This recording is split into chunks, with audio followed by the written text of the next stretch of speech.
Hey guys, Rukshan here, and thanks for joining me for In Case You Missed It, an end of the week roundup of some of the news stories that I've been following and some of the stories that you may have missed because of all the busyness and distractions in our life. First up, we're going to jump back to France. I'm saying jump back because yesterday I put out a video about all the riots which are happening in the city of love, Paris, the city of riots, which I'm calling the summer of love, as many other people are, of the mostly peaceful protests which are taking place.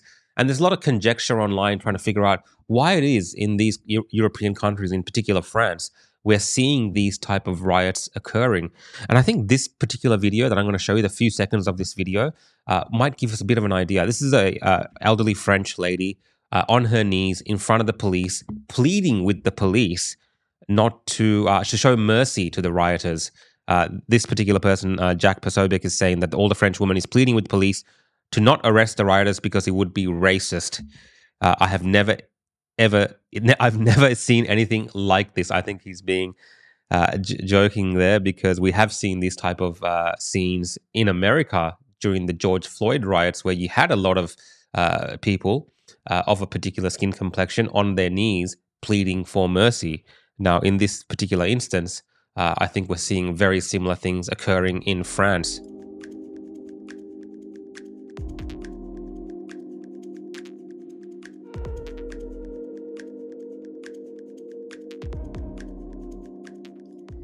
So yeah, I think this woman right here is the problem with the West. There is a time and place for protesting, and definitely I've been someone that has come around to seeing the value of protests and the community getting involved to hold authorities and governments to account. But when protests descend into this type of madness, where private businesses are being looted, vehicles are being set on fire, it's just danger and mayhem. People are walking around with guns and weapons.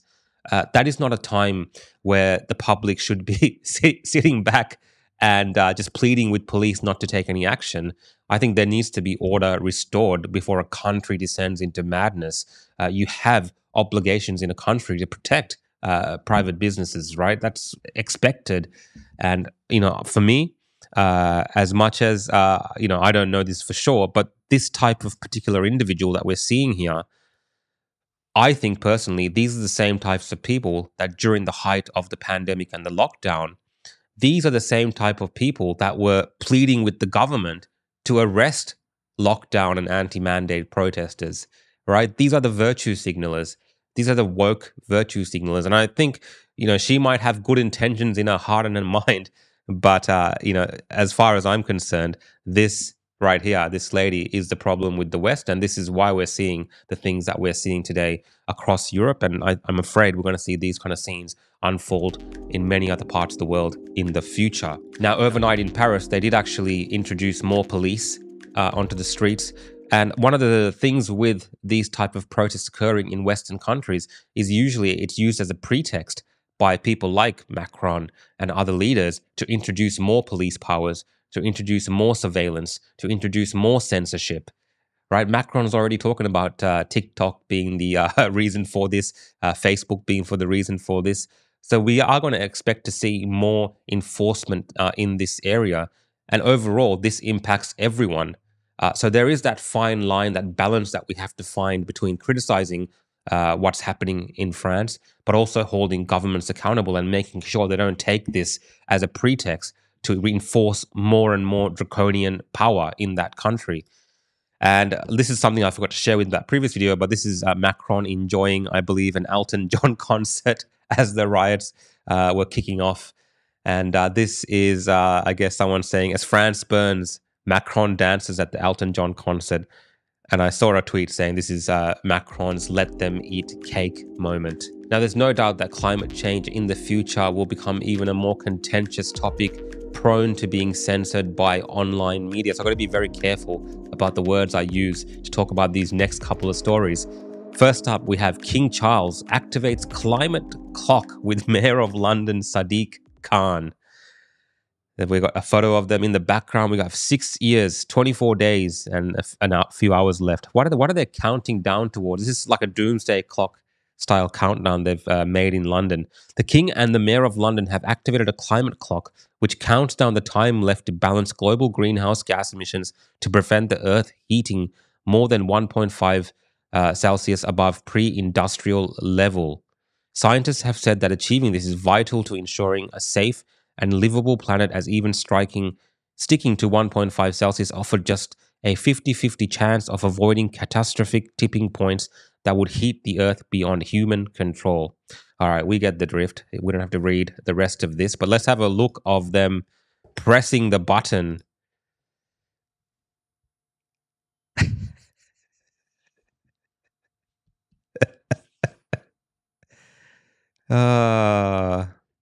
Just pure performative theater. I mean, we're used to this kind of thing, but of course, the politicians, when they get in on this action, they need to have some sort of visual aid to let us know how doomed we truly are. So Sadiq Khan writes, today with His Majesty King Charles III, we launched the climate clock, a visual reminder of the urgency of the climate crisis. The climate emergency poses a threat not only to the future of our city, but to the future of our world, and that is why we must remain a key priority. So what do you guys think? You guys going to take this more seriously now that they've got the countdown clock happening? Will this clock actually last the 6 years and 24 days, or will another government come in and scrap it? Now, sticking on the theme of climate change, the next video I'm just going to play without comment because I'm going to let you decipher, the viewer at home decipher what is happening in this particular exchange. And I'm going to cut the audio just because these videos tend to be prone to weird styles of censorship on some of these platforms. But let's have a look.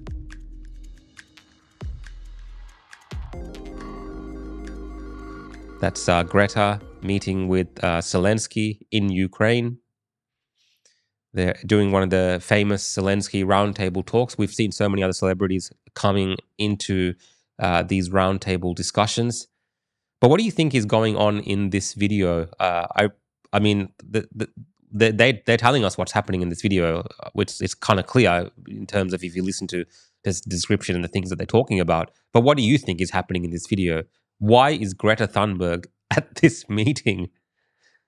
I don't know. Let's just keep moving on to another story on climate. Giant kites could pull cargo ship across the ocean and slash their carbon emissions. And then we have a picture of a cargo ship with a giant parachute-style kite attached to it. Now, in the past, would have been called a sail, but, it's a giant kite. And I just put this in here for comedy value. Look, there might be some scientific reason for this and some engineering research that's taken place, but I thought it was quite funny.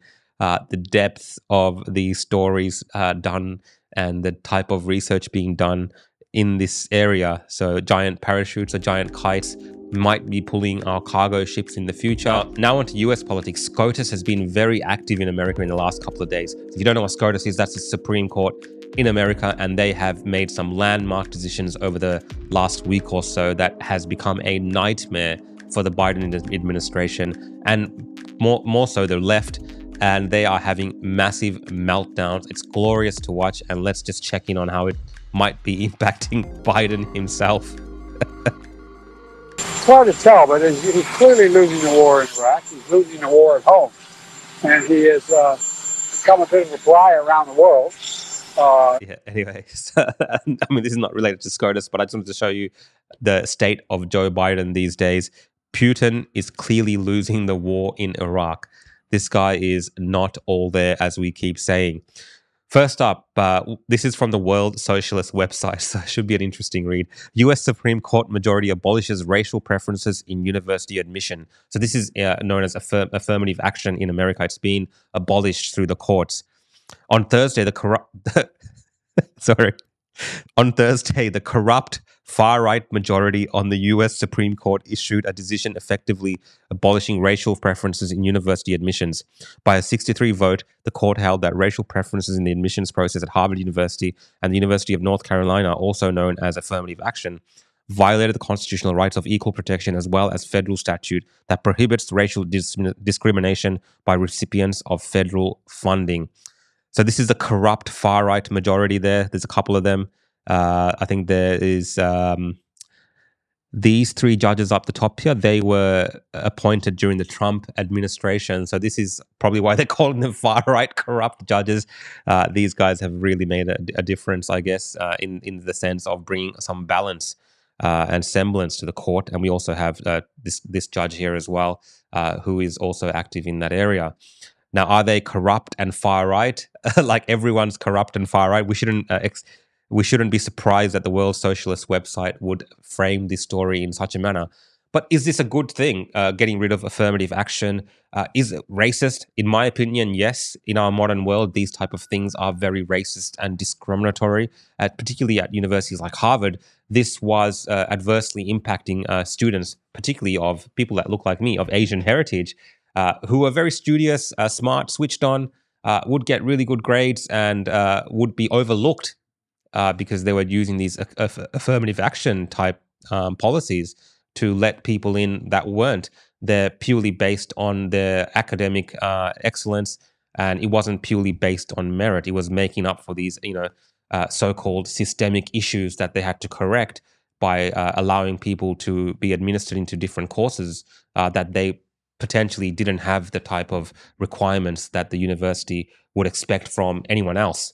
And again, this was adversely impacting people look like me, Asians in America. And this is one of the reasons that this judgment has come around. So look, I think it's a good thing. Anyone that is against racism and, truly believes in equality and a world where people are judged on the merits of their actual success, skills and knowledge and academic excellence would welcome such a thing. And I think universities should be a place like that. Definitely. This has some of the hallmarks of what we're discussing in Australia right now. Even though we don't use the same kind of phrases like affirmative action, we have these similar kind of schemes in Australia as well. And we have to ask ourselves whether that leads to, it makes a difference really to the outcomes for people in the community and if it's actually fair. Now, the Supreme Court is also being criticized by LGBTQI plus activists and Democrats and the left for this particular ruling that came down the other day as well. So US Supreme Court rules Christian wedding website designer can refuse to serve gay couples. The US Supreme Court ruled that an evangelical Christian wedding website designer could refuse services to a gay couple.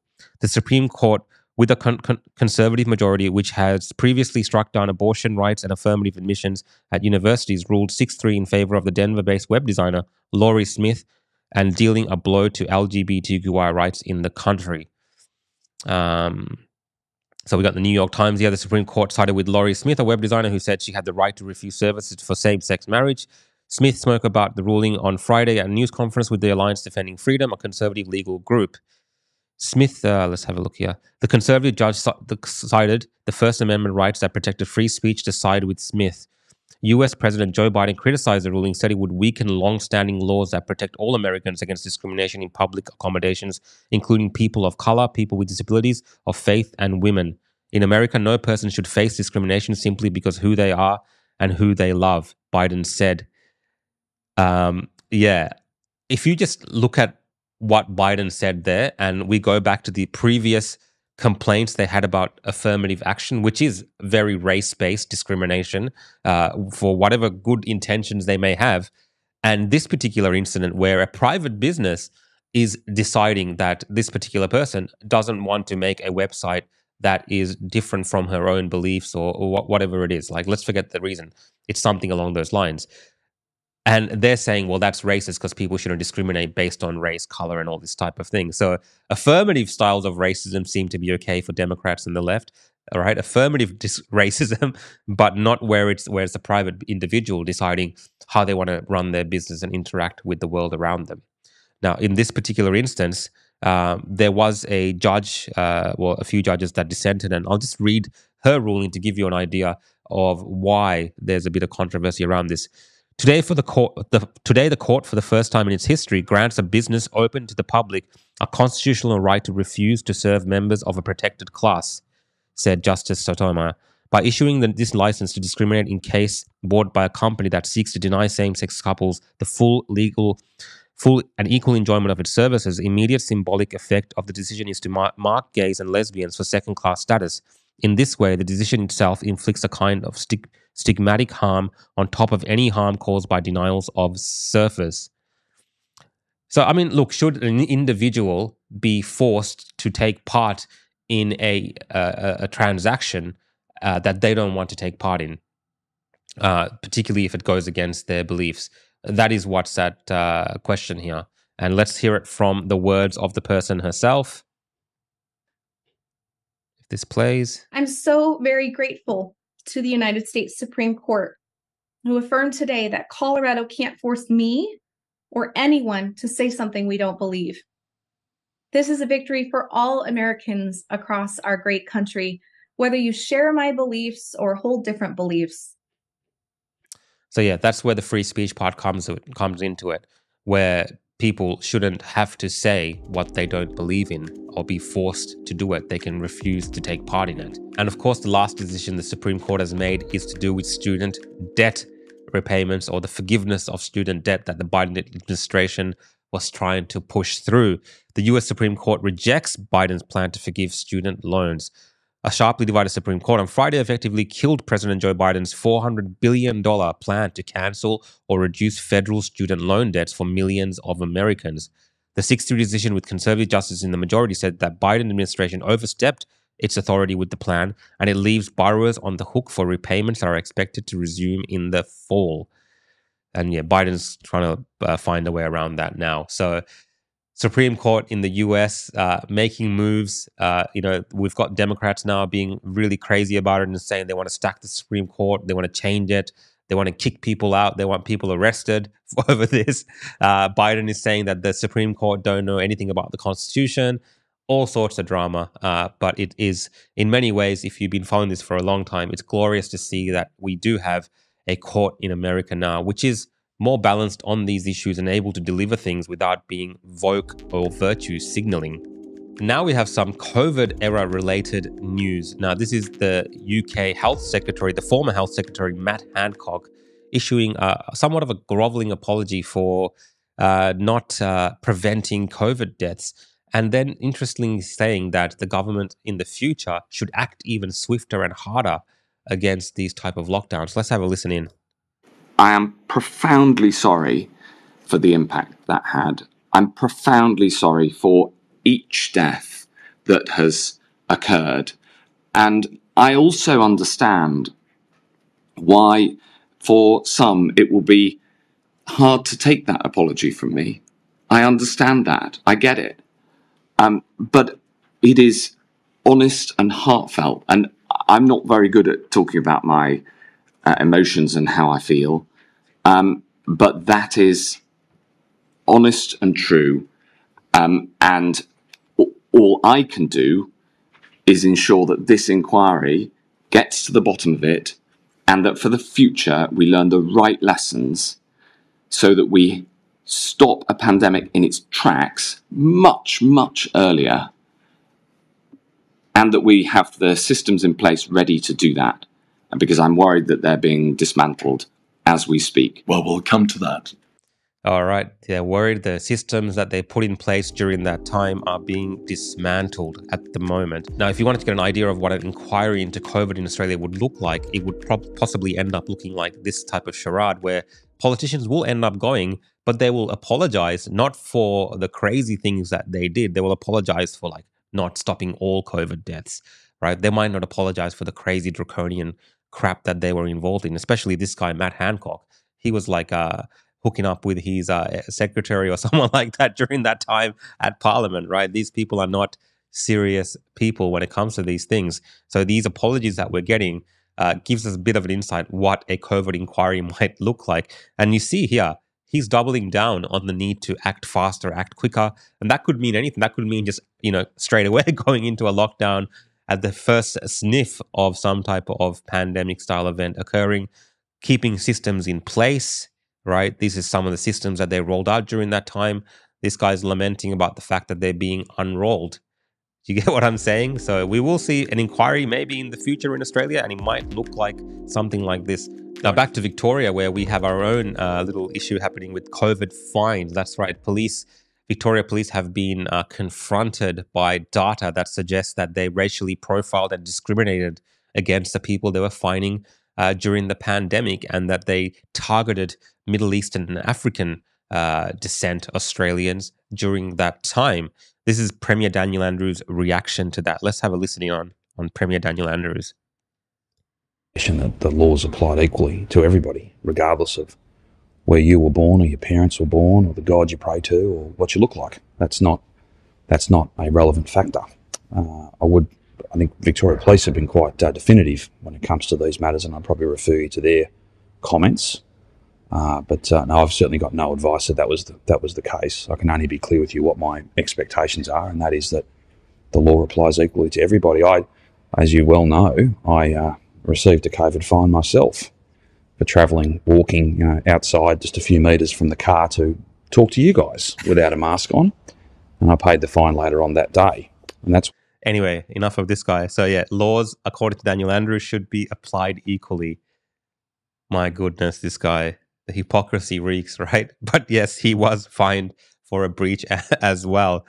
And this is the thing. What I saw during the pandemic was people who were of ethnic descent, they were less likely to take the government's nonsense seriously, because after a while they clicked on that they've seen this kind of BS from the countries that they came from their draconian, crazy dictators and leaders. And they were like, these guys are full of crap. So I think that's possibly why they were overrepresented. A lot of these communities, they were not flagrantly abusing these things. They were just living their life and doing what they had to do to get by. So I think the suggestion here that some sort of racism played a role in this, I don't think that's necessarily the case, even though it's been portrayed like this. But I would like to see all fines from that era erased, removed.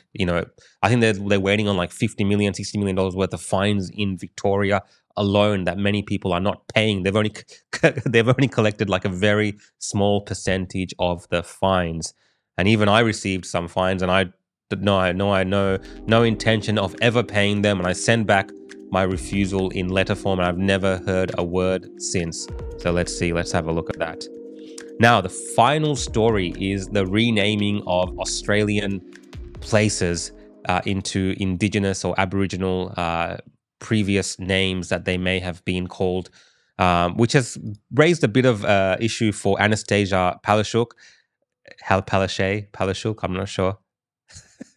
Anastasia Palaszczuk hits back at reports that Brisbane could be renamed to Indigenous equivalent. She calls it absolute nonsense.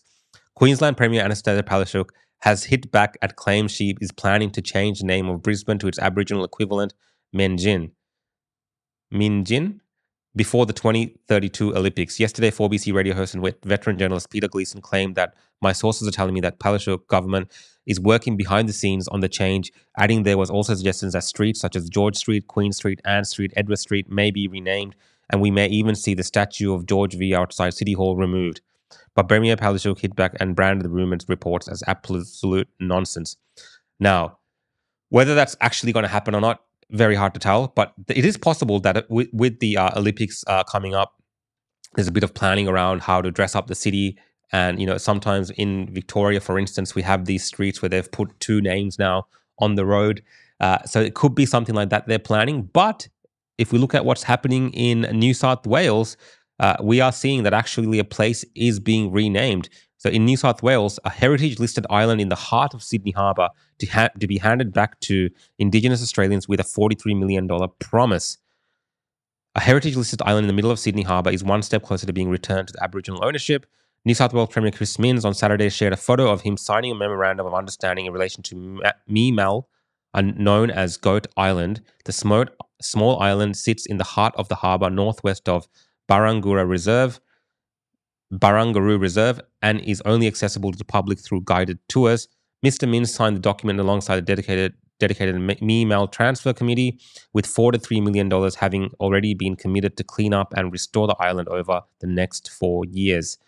So yes, this is an island in Sydney near the harbour area, which is definitely going to be renamed to Meemal with the transfer committee. Are we going to see more of this? I think one of the fears with the Voice is that we're going to see more of this.